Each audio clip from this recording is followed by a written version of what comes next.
Good evening, folks. Welcome back to the Trinity Tims podcast. We've been on the go for a couple of months and we've just got it to over 1,000 subscribers, free subscribers, and that helps. So if you like what we're doing, please subscribe and share, pass it on, share messages and add comments. So we're live most weeks, so live comments. Eric's always good for keeping tabs on the comments. So my name's Joe McHugh from Video Celts, joined as ever by Eric Knott from Reed Celtic and James Forrest, the other James Forrest, not a returning 15-season superstar, James Forrest from the Celtic blog. So things moved on quite nicely over the weekend. Celtic looked a bit more like Celtic, certainly for 25 minutes, 30 minutes. Oh, there's a takeover, fakeover mention already. So the weekend, Celtic looked a bit more like themselves. There was a fantastic 25 minutes, some great goals, some great play, and then it went a little bit flat, but with Tony Ralston to come on at the end. So it's difficult as we're watching with Liverpool, getting towards the finishing line when you're well clear, there's no real pressure on you, and it's just a matter of time. So I don't know if those 4 goals or 5 goals spread out over the 90 minutes, I might have looked a lot better on Saturday, but everyone that was at the match got a real good half hour, and it was, for those that remained, they got a rare treat, a Tony Ralston goal. So, Eric, what was your take on Saturday? Was Celtic back to their all-conquering best, or was it turning the corner and picking things up a bit?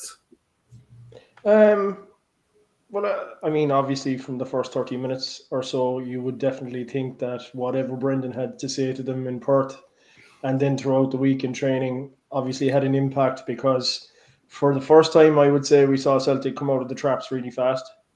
And we saw obviously some spectacular goals in that first 30 minutes. As I said in my article yesterday, the real Rio Hatate seemed to be back rather than this guy who's been impersonating him all season. This imposter that's been impersonating him all season.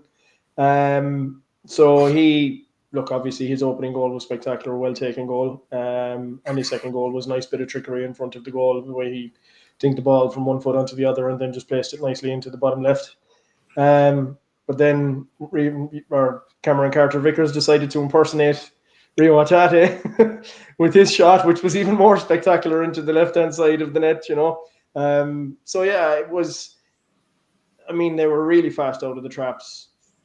It was a goal rush in the first 30 minutes, but you always get the feeling when there's a goal rush in the first 30 minutes or so that it's always going to quieten down in the second half. I don't know, could you say whether Armstrong's goal kind of slowed the pace down a bit? Don't think he meant that. That was obviously a cross, I'd say, that he was trying to go for, but it worked out well for him, and that ended up being another kind of spectacular goal in the game at the other end.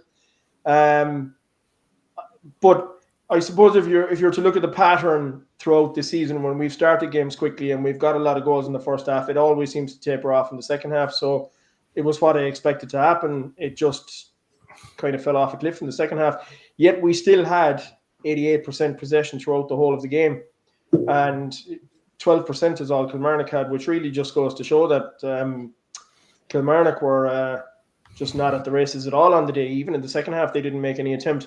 But that was sort of like the Hearts game a couple of weeks back when Hearts found themselves 3 down at halftime and they just put zero effort into the second half. But conversely, we didn't really put a whole pile of effort into the second half in that game either. This time, at least, we had a goal to talk about from, as you said, a rare goal from Tony Ralston, which was great. But look, overall, I would say that the reaction was a good reaction after what had happened the previous week in Perth. And what it does after what happened yesterday at Pittodrie, which last kick of the game, Poxy, Ibrox managed to get an equaliser and, delay the inevitable, because that's all they've done is they've delayed the inevitable. And to watch the celebrations on the touchline, it was like you'd swear these guys had won the title. You'd swear it was them that was winning the title. It smacked of Fairhill back in 2017 with Pedro Caixinha, if you remember that, where they went ballistic over an equalising. I think it was an equalising goal in that game as well. That was a winner, to be fair. That was a winner, but meant absolutely nothing in the overall scheme of things. So it very much sort of smacked of that kind of thing. But I'm sure Barry and his team were absolutely delighted that they delayed the inevitable for another 2 weeks. But Celtic are going to steamroller on. They're not going to stop them. They're not going to stop us winning this title. Whether it will be wrapped up in 2 weeks' time. Obviously, we've got the cup semi-final in the weekend coming in the weekend ahead. So whether it will be wrapped up in the following week remains to be seen. But yeah, I'd have to say I'm happy with the performance on Saturday. There's not a whole pile that I can say negative about it, other than I just wish at times that we turned the screw in the second half. And why, if we can score 4 in the first half, why sometimes couldn't we score 4 in the second? Just juggler. But then there is that element of, look, we have this wrapped up. We're miles ahead in this game. What's the point in killing ourselves? So I imagine it would be a very much different story if there was goal difference and we were very close to the Ibrox side, or they were very close to us, and goal difference mattered a lot, and so on and so forth. But that's not the case at the moment, and I guess that's the way it's going to be from here on out. Other than when we go to Ibrox, obviously, on the 4th of May, as we established. So yeah, that's my feelings on it. It was a good win, solid win, good reaction from Perth, and more of the same next time out. That's what we want. James, we had 4 changes to the team on Saturday. Greg Taylor got an awful lot of publicity. It's going to be an interesting one. It's going to and fro between now and the end of the season. I think the Jeffrey Schlupp bandwagon has ground a bit to a halt. It's an interesting one. At the same time, we've got Kieran Tierney, our incoming left back, could well be featuring in a Champions League quarter-final, second leg. He could well be featuring a Champions League semi-final and final before he arrives at Celtic. So the left-back position has been up and down all season. What was your take on Greg Taylor's performance, his prospects, where we stand in his contract? And another one, Adam Ida just seems to be a magnet for a lot of criticism. I don't get it. The transfer fee it's an old cliche that the players don't decide the transfer fee. Adam Ida certainly did not have anything to do with that. That transfer fee was all down to Michael Nicholson and his renowned style of negotiating. I thought Adam Ida made a big impact in the team. He's a focal point. He occupied the Kilmarnock defence. It was similar. It was interesting. There was 9 of the outfield players that won the league at Rugby Park last season. The only outfield change was Arnie Engels and for Matt O'Reilly. So what was your take on the great Greg Taylor dilemma and the impact or otherwise of Adam Ida on the side on Saturday? Well, Greg Taylor's not really a dilemma. Greg Taylor's going to go at the end of the season because we can't make him a rock-solid guarantee that he will play every week, and nor should we. We, as a club, should be thinking way past Greg Taylor at left back and thinking about, we should have been thinking about a proper replacement for him ages ago. If Tierney's going to be fit, Tierney's more than an adequate replacement for him. We're replacing a guy who is no harm to him, but an SPL standard player with a guy who, as you say, is on the brink of a Champions League semi-final. That's a no-brainer. That decision. And Greg Taylor knows it, and Greg Taylor will leave because of it. If Tierney is fit, he will play every week, regardless of how good Taylor can be at this level. He will play every week. And so Taylor doesn't want to be sitting on the bench at this point in his career, and fair play to him. The guy's been an outstanding servant to Celtic. He will go with everybody's best wishes, provided he doesn't go across the city, in which case he's made a rod for his own back. I won't be able to understand why anybody would want to take a decision like that, but he'll have other options. He'll have better options than Basket Case FC, so I very much doubt that that's where he's going to go. As for Adam Ida, Adam Ida is never going to catch a break. He's never going to catch a break. The Celtic fans who are only talking about how good a player Maeda is and how Maeda should play through the middle all think we're going to sign a striker in the transfer window who relegate Adam Ida to third choice. And that's an almost universal assumption.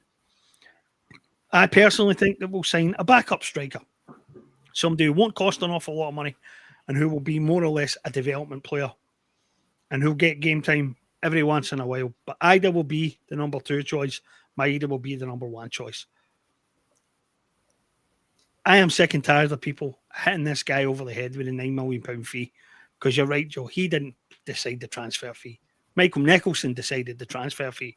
Michael Nicholson's the one that screwed up what should have been one of the most straightforward negotiations we've done in years. Had we paid the £6 million at the start of the transfer window, there are some people who would have said that would have been too much. Fair enough, right? But there wouldn't be this almost universal, we have spent so much money on this guy and he's not worth it. I personally think that Ida's shown in flashes and in glimpses and in the games where it's mattered that he is worth it, that he is a big game player and that he can score big goals on big occasions. His performance against Villa was exceptional. That night he looked like a player who could have played in just about any team in the English Premier League. And how quickly we forget.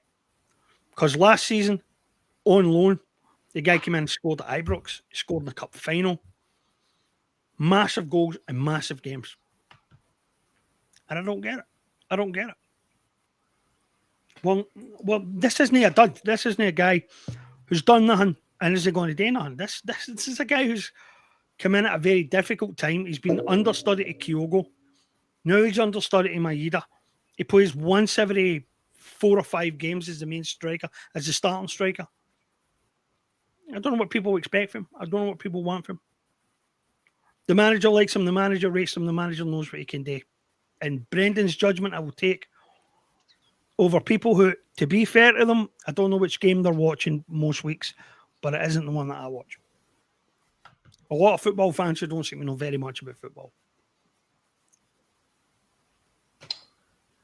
Including a few putting comments in. Right for the start. Yeah, I'd agree with what James is saying as well. We've seen loads of duds. We've seen loads of dud strikers at Celtic, and Adam Ida is not one of them. He is not a Bangura. There's been so many. All these. He's not a Timu Puki. He's a good cut above that, and when he's been called upon, he's delivered important goals. You listed a few. There was two penalties at Easter Road the start of February last year, 2 goals at Fir Park. Without those goals, our landscape would be very, very different. Right, so we're not living in the past. He doesn't get a free pass for all time in the back of them, but when he's come in this season, he's done well. Never ever forget popping a penalty away in the League Cup final. To go up and do that, Engels did the same. They all did it. That takes a lot of guts and nerve. So these are guys we should be grateful for. They've got the trust of the manager, and folk will forever thrown these transfer fees. But I don't think us three are going to convince too many people. There's a little bit of support. I'd be a better player next year. He hopefully can still be a big player this season. He's done a fair chunk. There's not many Celtic. I don't know if anyone's ever scored 2 goals away in a Champions League group match. I suspect not. So that's an accolade he's got. But we'll pat this one and we'll turn to something that was evolving and developing this time last week. So we were still watching and waiting every week. There's no sign of Alan Muir on the SFA list of match officials. And in typical SFA fashion, they haven't said a word about Alan Muir. But the next best thing, a report from Stephen McGowan. And when something comes out of the SFA or the SPFL and it's got Stephen McGowan's name on it, you can take it to the bank. He's transferred from the Daily Mail to the Herald. But Alan Muir, I was going to say Alan Muir is no more. Alan Muir's been given a sideways move. If you're not good enough to be a VAR official, if you can't be trusted to inform the match referee of evidence that you've seen, don't worry. Willie Collum will give you a nice sideways move. You can become a referee observer. Much like Dougie. I'm trying to remember his second name. Was it Dougie McDonald? Pretty certain it was Dougie McDonald.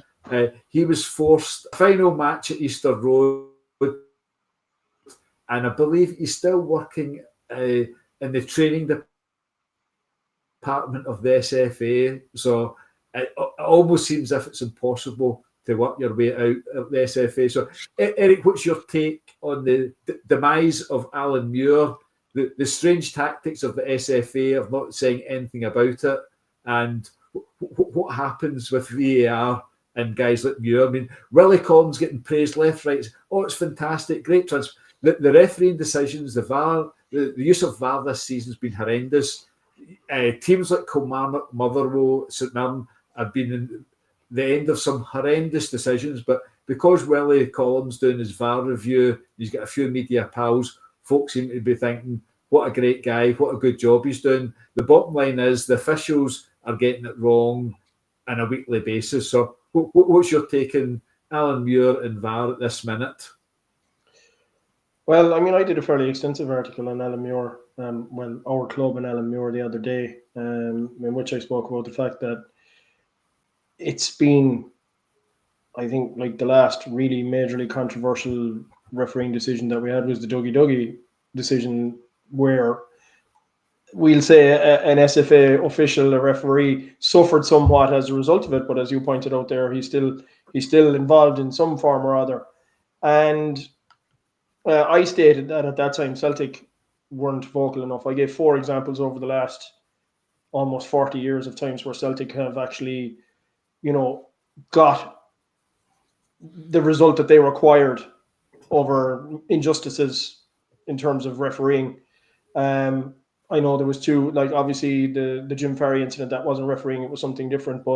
And then the Hugh Dallas incident that was highlighted by an Irish journalist who basically revealed what he had done, and his position became untenable. And then you have the Dougie situation, and then you have Alan Muir. Well, that's 4 instances in nearly 40 years where we've actually got a result, which proves that as a club we don't push hard enough.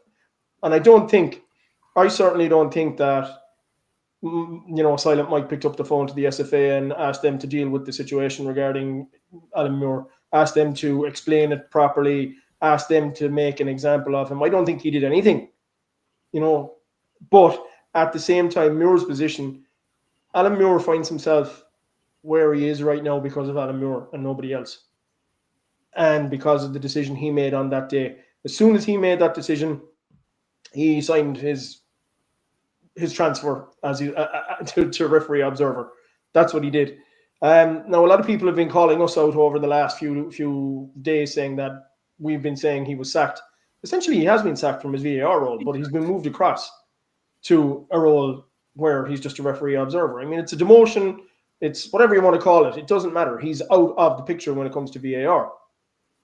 But what it doesn't do is solve the problem that we have with VAR, because we still have substandard referees sitting in front of the VAR monitor. And obviously Andrew Dallas is heavily involved. And we could get into the conversation about Andrew Dallas and what goes before Andrew Dallas, and we could go down that rabbit hole and we could be at it all night long. But the fact of the matter is that VAR it's a shambles. We look at the squiggly lines again the other day. It almost looked like a boomerang. Because it was so badly drawn just to try and ensure that Celtic had an offside. We all thought a couple of years back that VAR would improve the game. It would show transparency. It would show all these things that referees were missing, all these honest mistakes that they were making. But it's crystal clear that it's worse now. The delays that it takes to make decisions, the farcical decisions that are being made, the inconsistencies that are happening all the time in VAR decisions. And some, as we know, are using it as an avenue to referee from the VAR room, which is not it's there. It's the name is the actual, it's the video assistant referee. Assistant being the operative word. He assists the on-field referee. He does not referee the game from the VAR room, as John Beaton did clearly last March at Tynecastle. And I know people will be roaring at us, let that one go, but how can you ever let that one go?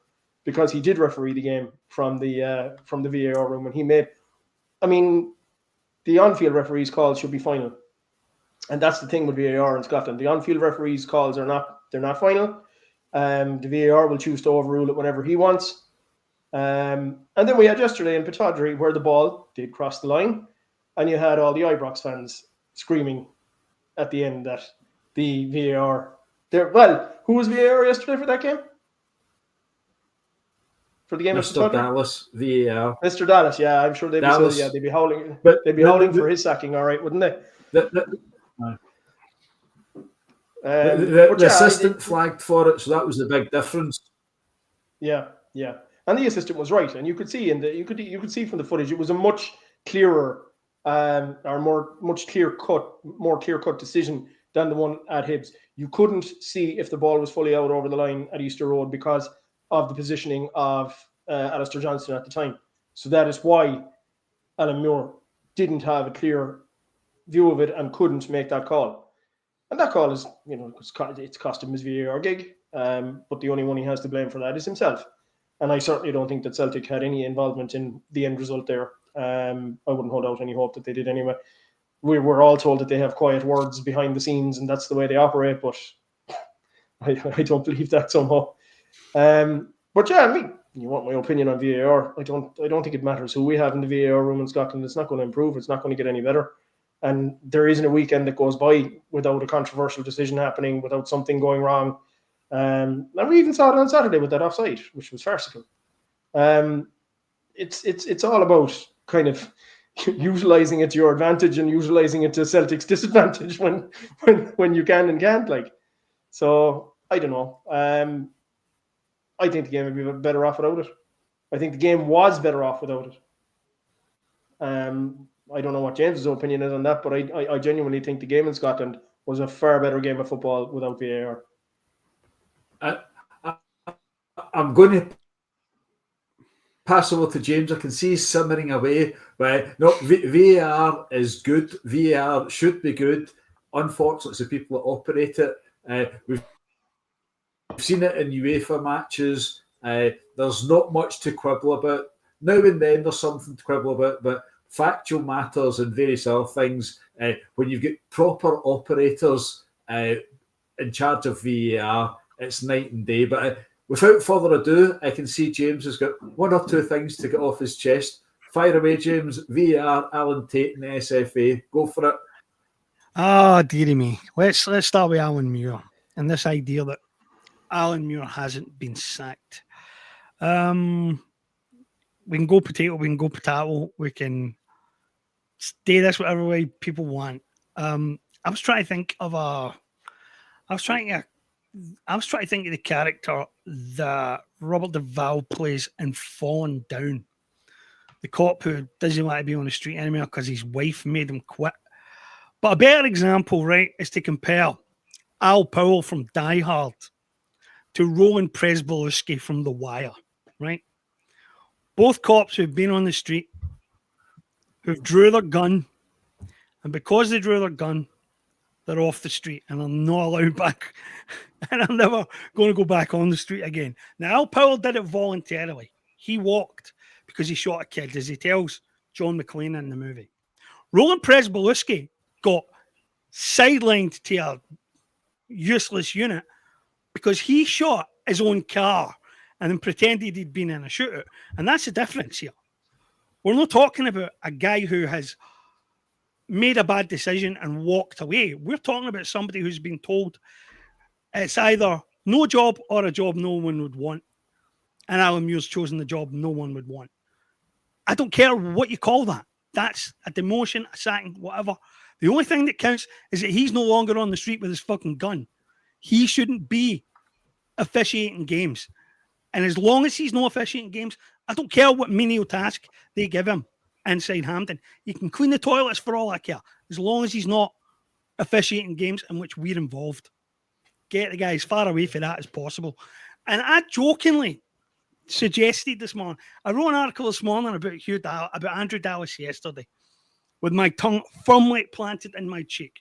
If the Ibrox club wants to make a big song and dance about this, we should support them 100% of the way. If there is audio, I want to hear it. If Andrew Dallas screwed up, then he should follow Alan Muir to the basement or whatever it is that Alan Muir's doing. And if they want to take shots at him, we should not get in the way of the bullets. Happy to see Andrew Dallas go as well. Hey, if these people are incompetent, get rid of them all.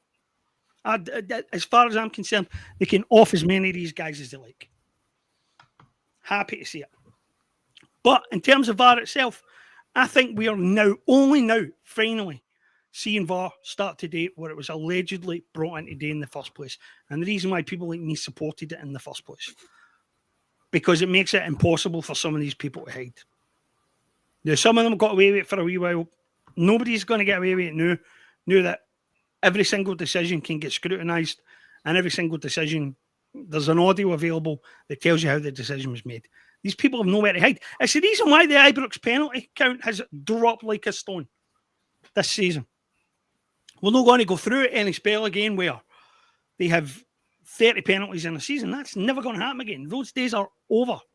And whether it was because Willie Collum just doesn't like them very much, or whatever else it is, VAR has made it impossible for these people to get away with that stuff. And as far as I'm concerned, it's now starting to fulfill the function for which it was set up. And I sincerely hope we're going to see more Alan Muirs and more Andrew Dallas is getting sacked, because it's well overdue. It's well over. See, Muir being sidelined or sacked or whatever you want to call it is an opportunity.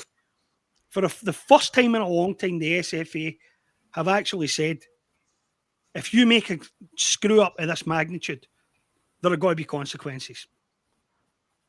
This should only be the start of the consequences. We've got a chance here to clean out that whole shit pile, and I hope that this is the first of many. But do you think, James, honestly, that if James, they had found a way out of moving him, that they would have?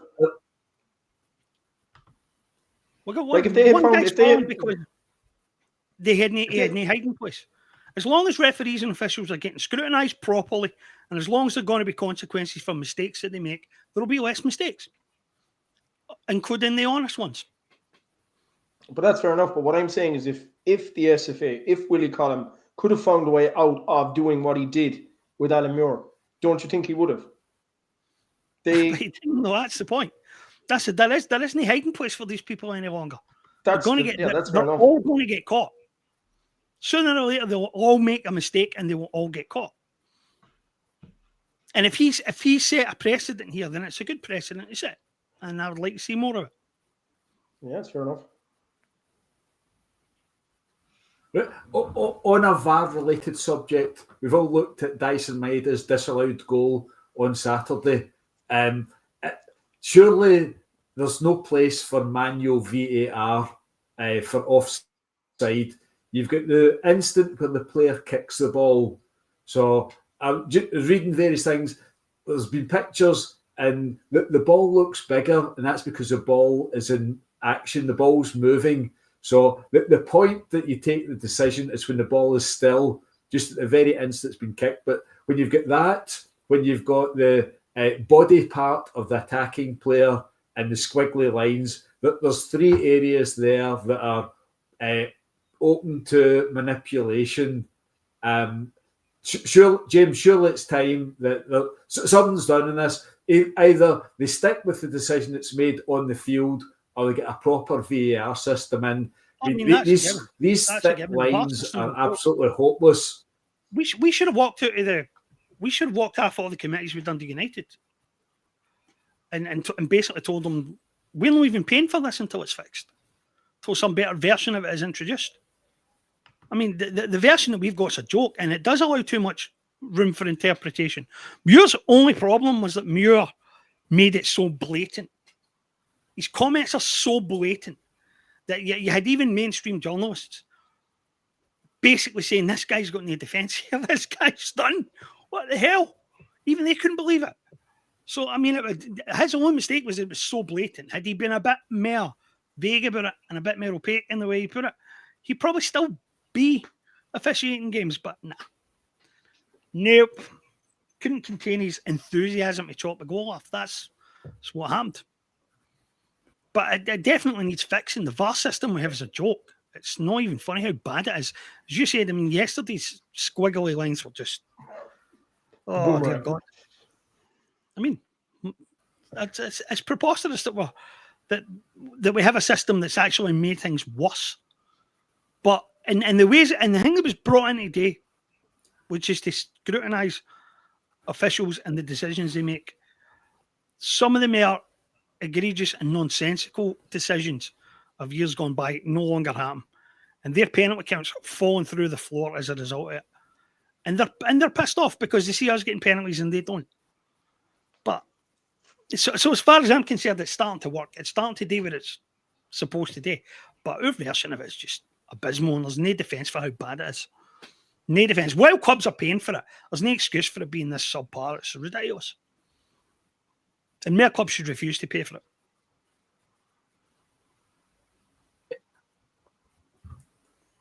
Eric, what's your take on the squiggly lines? Should the squiggly lines be done away with? Well, I mean, you know the answer to that question. I mean, you can't really give it an answer. It's plainly obvious. The squiggly lines should be done away with. I mean, that decision on Saturday was a joke. But that's, I suppose, that's the spin-off from having a substandard system. If they had a system like the EPL has that could properly judge whether it's offside or not, then we wouldn't be having this conversation about squiggly lines, but they don't. So, and until such time as we're willing to pay for, if we're willing to only pay for substandard equipment, we're only going to get substandard decisions. And as you said earlier on, Joe, as the system is now, it can be manipulated. Whereas if we actually went and fought out to actually get a good system in, then that can't be manipulated. It will show clearly whether a player is offside or not. At the moment, you cannot clearly judge. The system that we have cannot clearly judge whether a player is offside or not. And it's simply down to interpretation. And what we're saying is the interpretation of the VAR at the time, who wants to disallow a goal. If he wants to disallow a goal for Celtic, he's going to do it. He's going to draw a squiggly line to make sure that actually happens. So we always knew the day that it came in, the first day that VAR came in, that all the rumours were going around that it was a substandard system that they got in, that they hadn't got the full whack or anything that was similar to what the EPL got. But the question I suppose I have to ask is if the clubs are paying for it. The clubs clearly aren't getting value for money, are they? You know, so, and I can understand why Dundee United did what they did and said what they said, and why what I can't understand is why we and why a lot of other clubs haven't followed suit in doing, and having the same kind of opinion on it as Dundee United had, and speaking up about it and saying, look, if we're paying for this system, then the least we should be getting is a system that actually functions correctly, that does the job it's actually supposed to do. The idea of VAR is to take away interpretation and to give a solid, clear, and concise decision as to what actually happened on the field. Whether a ball crossed the line and was out of play, whether a ball is, whether a player is offside, and so on and so forth. But we can clearly see that the current system that we have is not. It's not, to all intents and purposes, fit for purpose.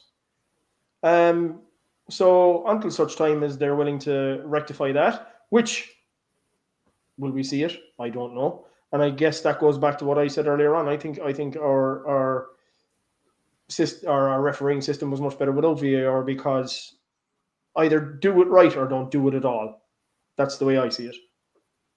So that's my opinion, Joe. A strange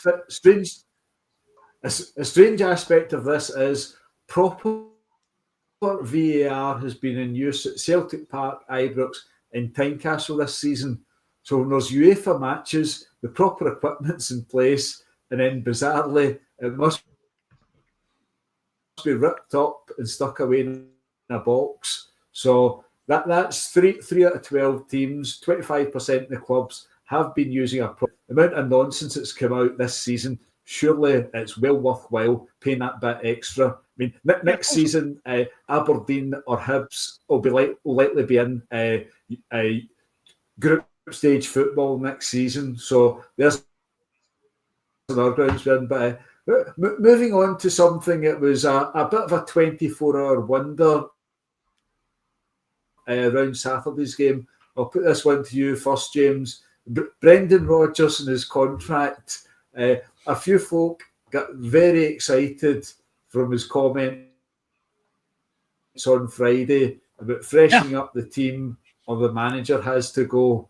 So that excitement lasted 24 hours, and then before the match on Saturday, Rodgers was questioning, "I'll be here next season." So the manager's 150% here next season. What developments for summer that we've got the 150% commitment that the manager will be seeing through his contract at least?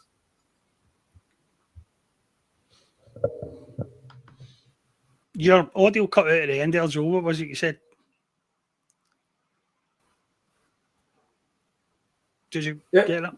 What's your expectations for the transfer window? The manager has given his commitment. He's 150% certain to see out his contract at least.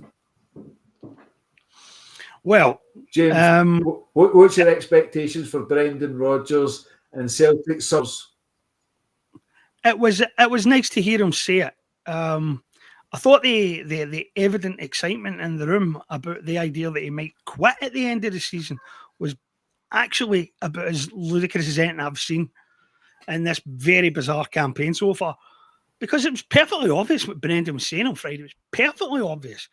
And we talked about it on the last podcast, oddly enough. We're talking about this football wisdom that says the third year is the killer. Right? As we discussed, right, the third year is the third year is the hardest for a manager and a team, because you played other sides enough that they understand your tactics. They can read it like a book. Your players get jaded. As Roger said, they stop listening to the manager. Or the magic formulas that once worked no longer work. And so, yeah, there has to be turnover, like all the time. And most managers can't do it. Most managers either lack the personal authority at the clubs they're at today, or they lack the personal conviction to tear up a winning formula and start breaking up a winning team. But the managers who do it become extraordinarily successful and extraordinarily well known for it. Alex Ferguson was a master at doing it in Manchester United. I mean, he rebuilt his team every 3 or 4 years as a matter of routine, and just kept on winning. And had he kept the basic nucleus of his teams the same, they would never have been as successful. I mean, I think there was one transfer window where Kanchelskis left, Paul Ince left, I think one of the centre-backs left, and one of the strikers left, all in the one window. And Steve Bruce. I think most Man United fans were gobsmacked when he did that. But the following year, he'd signed Roy Keane. I think Dwight York came in and he brought a bunch of new players and promoted a bunch of the academy guys, and the team never looked better. And went on, won the Champions League on the back of that. And I mean, that's what great managers do. They will break up a winning team and they will make changes because they think that things are getting stale. And it was perfectly obvious, and that's what Rodgers was talking about. But there is a wee group in our media that gets twitchy every time the idea surfaces that Rodgers might be on the brink of leaving. Or, I mean, I'd done a Keith Jackass piece last week about the body language experts, right? And the idea that because Rodgers was wanting we see doing, because he spent some time on the phone on the pitch at Perth after the game, that Rodgers was in this really dark place and he'd had enough and was on the way out. It's just absolutely idiotic to believe any of that. For a start, Rodgers made us a promise when he came back that he would be here for the full 3 years unless Dermot Desmond personally toughed him out the door. That was never going to happen. Never going to happen. So I never expected anything other than Rodgers to be here next season. But it's whether Rodgers will be here the season after next that will be decided in the summer. And I think that if we give Rodgers the control that he needs and wants, and gives him that opportunity to build that year 3 team, which will take us into the next cycle, Rodgers will be here for the whole of that one as well. But I mean, this is the question, isn't it? Does he get the backing that he needs? Will he get all the support that he wants? there are some misconceptions. I think that he's going to have to fight very hard against over the summer.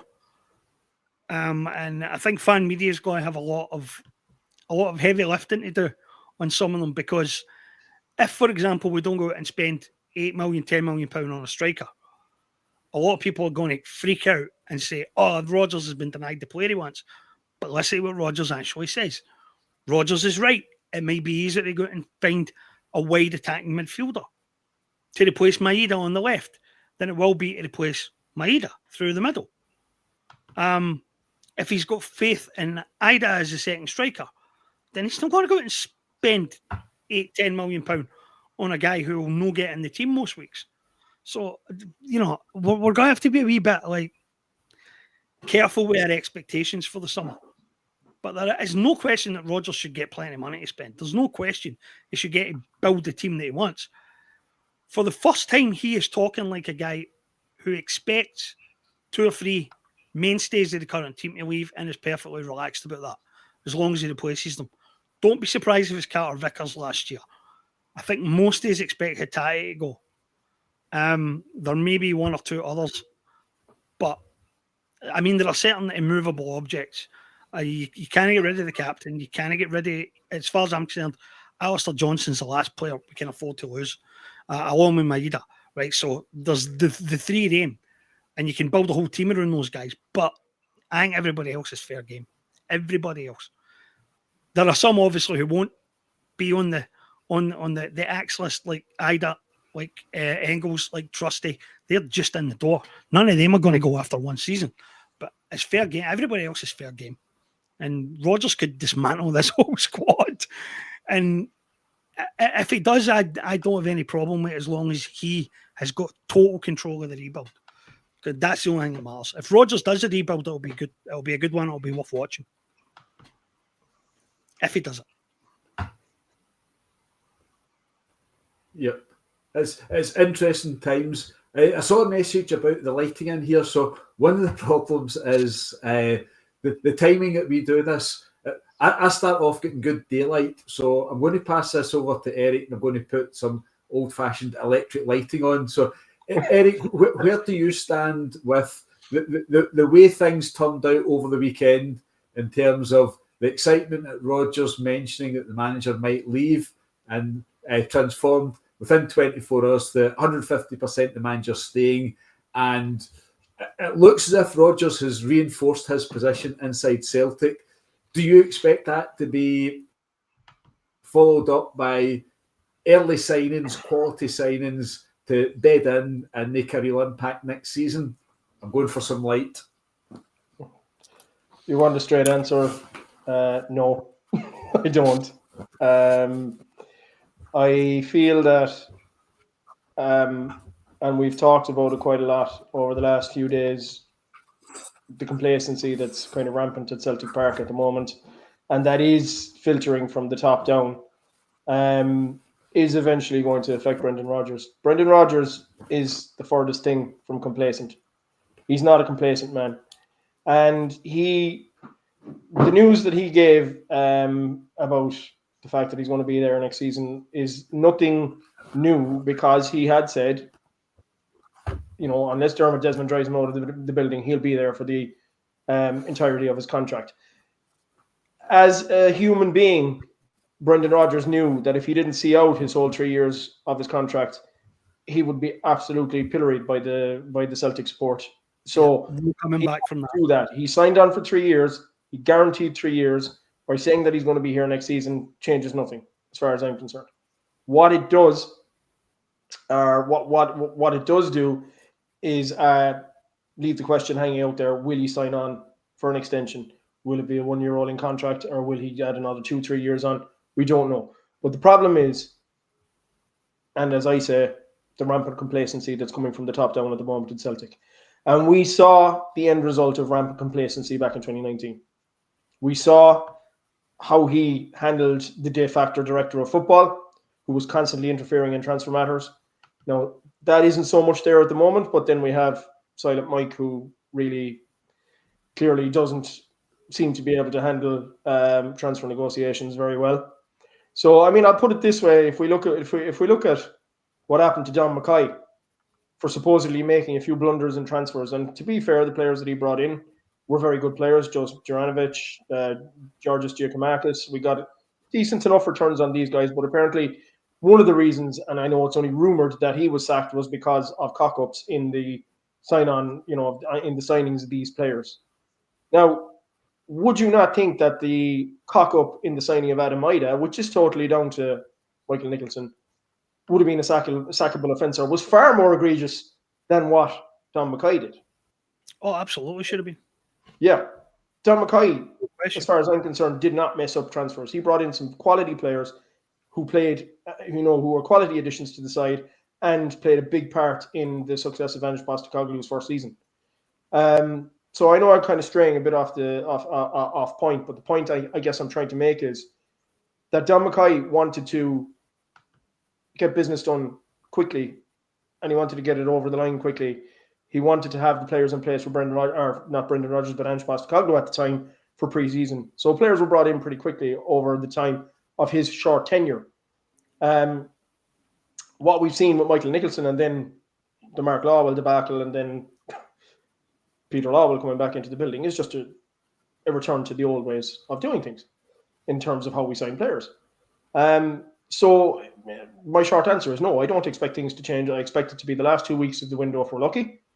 And unless there's a massive change in attitude and in the complacency that's currently very, very visible at the club. Chris Sutton, and we all did articles on it, highlighted that it seemed like the board down tools in January.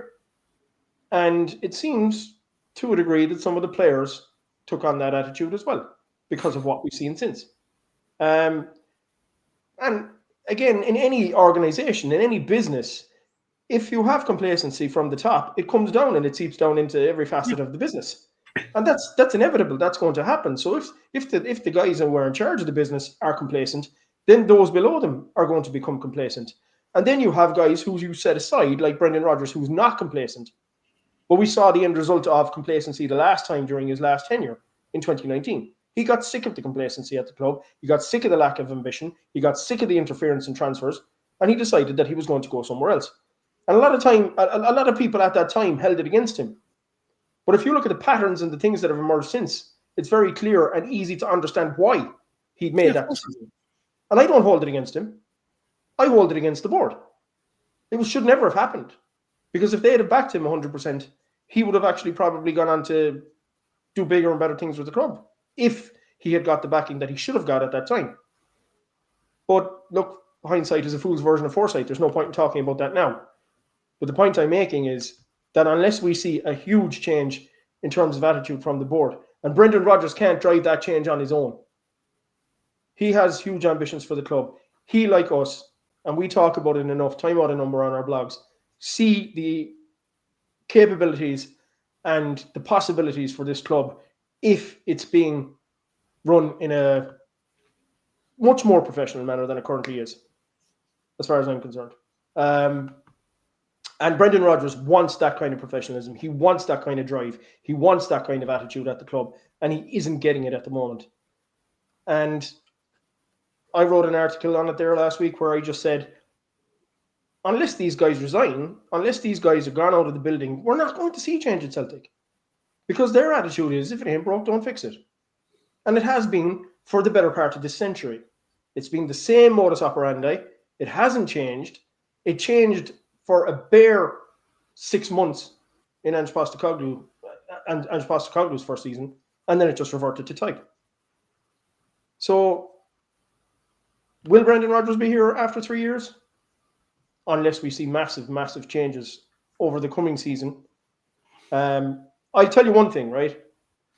If he's not backed in the transfer market before that one-off Champions League qualifier that we have, and he's left short for that, without players that have bedded in or had a pre-season, and he's put in a position where he's going into that being left short, and we lose that game, then you're going to see a deja vu scenario of what happened in 2018. That's going to piss him off no end. Yeah. And this is where the board needs to realize the money is there to buy the players, to bring in the quality players. But they have to be smart enough to realise that the money's also there in the Champions League. To invest in the Champions League is only going to bring in more revenue for them. So short-term pain for a long-term gain. Spend and bring in the players that you want, then get the long-term gain out of a good, long, extended run again in the Champions League. And it makes a fortune for the club. It's smart business. But in order for that smart business to happen, they just have to get those players in before that qualifier. I feel that's the benchmark anyway. Getting those players in before the qualifier is the benchmark. That if Brendan Rodgers has the transfers that he wants into the club before we play that qualifier, then I'll believe there's some changes happened and a change of attitude has happened. And then I'll believe that, yes, this board is serious about taking this club further. But you're looking at the bones of since 2003, since Peter Lawwell came in, you're looking the better part of this century of the same thing over and over again. So is that going to change next season? Forgive me if I'm a doubting Thomas on that score. You know what I mean? But that's my view on it, Joe. Well, I mean, it seems to me, right, that if you take into consideration what Brendan is saying, and what he was saying the last time he was here, this is the exact same scenario. We're getting into the third season. And all told, Rodgers' plans for the third season last time was pretty much what he's saying here. A complete rebuild, complete root and branch transformation of the starting 11 and the squad. And Rodgers had a bunch of players that he wanted signed. The board never signed any of them. John McGinn being the most egregious and shocking example. And again, that was gambling with Champions League qualification. The night that it all unravelled was the AEK Athens game at Celtic Park. And the day before it, Rodgers had sat at the press conference and expressed his absolute disgust at the length of time deals were taking and the fact that the McGinn deal looked on the brink of collapsing, and he was about as pissed off as he's ever been. The night of the game, somebody spoke to Chris McLaughlin, a Celtic director, where he trashed the manager and said that it was his unprofessionalism which had jeopardised the tie. I was at Celtic Park the following day. We altered to do a Resolution 12 thing. And Law and Nicholson were there. And I knew within 5 minutes of walking out of that room that either Law had personally briefed Chris McLaughlin or he had signed off on whoever did. Because his attitude that day was, this is all the manager's fault. The managers put us in this position, which was categorically untrue. The people that put us in this position were the people who thought they knew better than the manager about the manager's targets and the manager's ideas. And what astounds me, what continues to astound me, is that these people keep making the same mistakes over and over again. Rodgers comes back, probably thinking he was going to get a free hand, and the first thing he's told, his first day back, is that the summer business will be largely transacted without his input, and he'll have to work with the players that he gets. Now, Rodgers may or may not have trusted that we had a system in place that would deliver the right calibre of players. But he shouldn't have trusted it, and he ceased trusting it the minute he saw what they gave him. Mark Law departs shortly thereafter because Rodgers was never going to put himself through that again, and he probably went to the top man and said, damn it, this isn't working. Can't work like this. Desmond, fine. You don't have to see him again. That's what I assume happened. That's what we all assume happened. And there's good reason to assume that that's what happened. But still, these people don't learn. Rodgers' second season starts. He has ideas about what he wants to do with the team. He wants to progress it quickly. For reasons passing understanding, they don't go out and get done.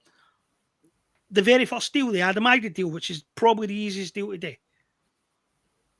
It takes an injury to Kyogo before, in a panic, they go and they pay a vastly overinflated fee. Did they learn from that? No.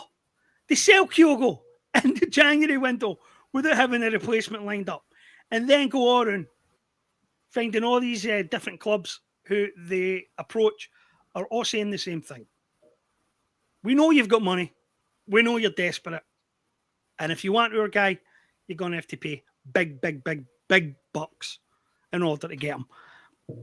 I won't be terribly surprised if some of those same mistakes get repeated this summer, except that we know what the consequence will be this time. Rodgers will not hang around beyond the end of the season. He'll make his decision there and then. He won't telegraph it to anybody, but you'll know that it's been made. Because as you say, Eric, if he's sitting there again in front of a Champions League qualifier, sitting in front of the media asking where his players are, where the players that we need to guarantee a £50 million jackpot, then it's over. It's done, isn't it? It's finished. Rodgers will see you at the season, and then he'll go. And who we get to replace Rodgers at that point is pretty much up in the air. There isn't another Brendan Rodgers out there. And it's very much interesting.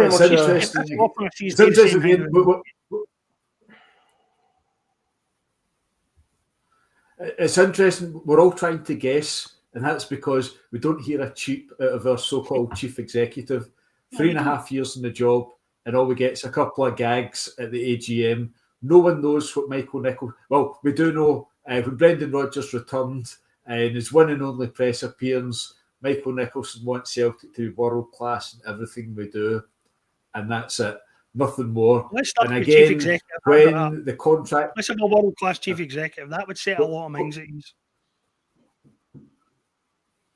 When the contract issue came up on Friday, Rodgers mentioned speaking to Dermot about it, just as he had a couple of weeks earlier when Dyson Maeda's contract was up. So it's fairly clear that the CEO at Celtic gets bypassed. But that could be a discussion that goes on forever and a day.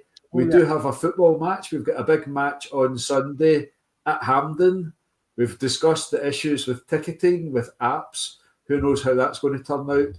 But we got a little shock from St Johnstone 10 days ago, 8-9, more than a week ago, last Sunday, let's say, and a fortnight on from that horrible day at McDermott Park, we're facing the same team at Hampden. I don't know if St Johnstone have got other priorities or whether they might think that the Scottish Cup might be their route to a bit of glory, but the pitch will be good. We'll have an even bigger Celtic support than we had at McDermott Park. I'm hoping for a 90-minute performance. No slow starts. Get on the front foot, pin St Johnstone back, get the crosses flying in, and get the chances created and converted. What's your expectations for Hampden on Sunday, Eric? Well, look, I suppose the first thing is it's a cup game. So first and foremost, that means that St Johnstone just can't sit back and absorb, even if they score early. They have to, which do I see them scoring early next Saturday? Or is it Sunday or Saturday that the game is on? Sunday. Sunday, yeah. The first semi is on Saturday. But it's a much wider open, expansive a pitch in comparison to McDermott Park. The second thing is the ground isn't going to be rock solid like it was on that day because the ground was atrocious, and the surface was atrocious in that game at McDermott Park. So you're going to have a flat, smooth surface, much wider open expanse to play on. You're going to have a cup tie, which is totally different to a league tie, because they have to come out and play. In that regard, I feel they have to go for it, and they have to attack us from the get-go because they know Celtic's reputation at Hampden Park. They know that Celtic are just going to come out and go at them.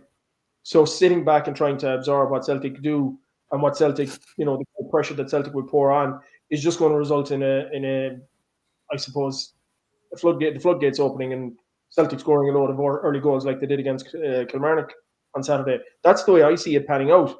That St Johnstone just have to give us a game. The big question is, are they capable of giving us a game? And I don't think they are. I don't think they're at the level where they can give us a serious game. They might surprise us. If you remember the League Cup, was it a League Cup semi-final a couple of years back, just before Giacomakis and Juranovic left. They absorbed a lot of pressure off us in that game, but eventually they cracked. James Forrest got the opening goal in that game, and they cracked. And I see maybe a similar performance to that, where they try to absorb as much as they can, but I just feel that we'll have too much for them on the day. We'll have, obviously, as you said, a lot more sport behind us, but the Hampden surface and the Hampden pitch it's a totally different equation to what we saw and what we went through up in McDermott Park. So I would expect a comfortable win, 3-4-0. That would be my view on it. But look, no, it's football. Nobody knows for sure what's going to happen, because we didn't expect to go to St. Johnstone and McDermott Park, and we didn't expect to lose that game. We expected that to be a walkover. We expected it to be easier than it was, and it turned out being. I mean, if their goalkeeper has an inspired performance again, who knows? So I do feel, though, that considering it's a cup game, considering they can't sit back and absorb pressure for the whole game, because they'll crack eventually, and then once the floodgates open, we'll just keep coming.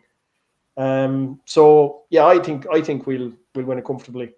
I think if we score early, they could be in serious trouble. If they score early, regardless, they might sit back for a while, but we'll pick them off and we'll still score, in which case they'll still have to come out and play. So yeah, 3-4-0. That's my view.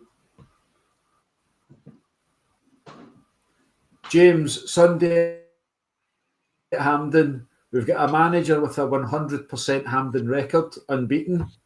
There's been a couple of penalty shootouts in the last year that we'd rather do without, but he gets the job done. A manager that's not lost a Scottish Cup tie. What's your expectations for Sunday in the Scottish Cup at Hampden? First, I'm going to mention briefly that off the pitch, I expect it to be a shit show of biblical proportions, because the SFA started sending out their digital tickets today, and I've already spoke to half a dozen people who are royally pissed off with what they got. Some of them didn't even get digital tickets, only emails saying your details are incorrect, so we haven't sent you your ticket. So it's a mess already. And the people I've spoke to have got tickets for sections of Hampden that they would never set foot in under any circumstances. I mean, they would never buy these tickets if it was an open market sale and pick where you want to sit. So it's already a shit show. It's going to be a disaster. And if this system is there for the final, I know a lot of people are just not going to go, and they'll probably determine never to set foot in Hampden again, as they already don't set foot in Ibrox. It's just a disgrace the way the SFA is treated ordinary football fans who just want to go and watch their team. To bring in a digital system without consulting anybody first, a single conversation being had with supporters groups, is just epic SFA at its worst. And Celtic went along with it for reasons that I cannot fathom at all. I heard recently that they were intending to introduce the system for the League Cup semi-final and final, and Celtic drew a line and said absolutely unacceptable. And because the club for Ibrox also drew a line and said absolutely unacceptable, they scrapped it. But with the Ibrox club knowing the equation this time, they just figured they could get away with anything, and they have. So I blame my club for this as much as the SFA. But to return to the game, I expect us to start so well, so aggressively, the way we did against Kilmarnock, that the whole thing will be decided in the first 25 minutes. And then, as far as I'm concerned, the team can take the rest of the day off. Once the job's done, once we've booked the place in the final, they can revert to their form of the last few weeks and take the foot off the gas. But get the job done first. Get the 2 or 3 goals in front, and then take it easy for the rest of the day. I genuinely will not care how the second half pans out, as long as the job's done in the first half. And I think we'll get it done quick. I think they'll want to get it done quick, and they'll get it done quick. That's fair enough. That's quite succinct. No, the ticket issue, it's strange. There's not much. There's not much mainstream mention of it. There's plenty about it in social media. Mainstream media couldn't give a damn about that's the way it goes. Supporters know where they'll get there. Yeah. I mean, the mainstream media pages. I think their thoughts SFA does in Spain this week. So that's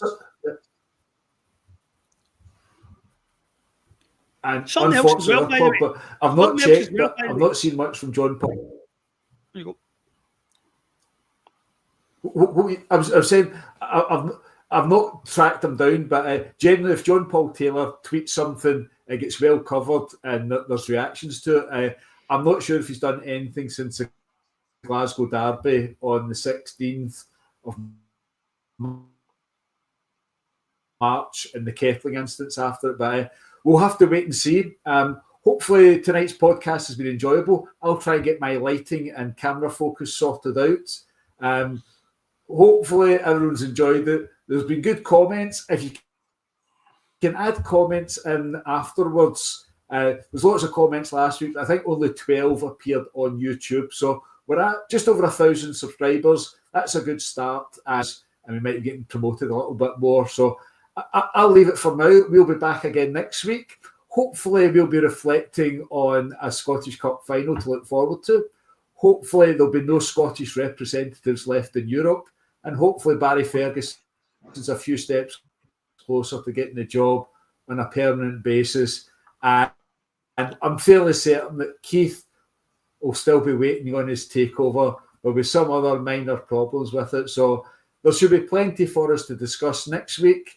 I'll thank Eric and I'll thank James for an entertaining hour or so tonight, and look forward to doing it all again next week. And fingers crossed for our brothers in Bilbao. Yep.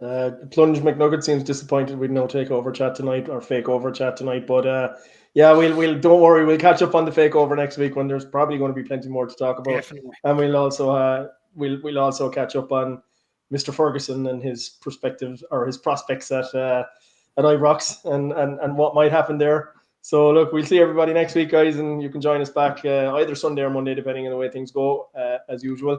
But have a good one, and we'll talk again soon.